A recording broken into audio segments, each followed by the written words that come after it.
পরিবেশ অধিদপ্তরের অধীনে রাজস্ব খাতে অস্থায়ী ভিত্তিতে ১৬টি ক্যাটাগরিতে ১৮৮টি শূন্য পদে জনবল নিয়োগের বিজ্ঞপ্তি প্রকাশিত হয়েছে।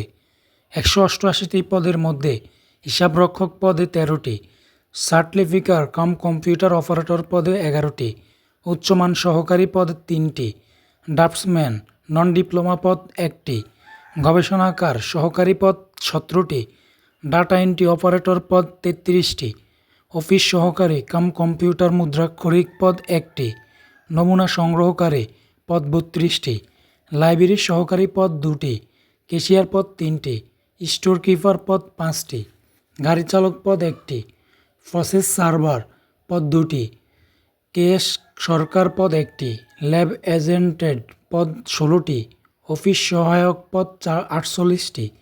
সব মিলিয়ে মোট ১৮৮টি পদের অনলাইন আবেদনের সময় শুরু হবে ৩০ অক্টোবর ২০২৫ তারিখ সকাল ১০টায়। আবেদনের সময় শেষ হবে ২০ নভেম্বর ২০২৫ তারিখ বিকাল ৫টায়।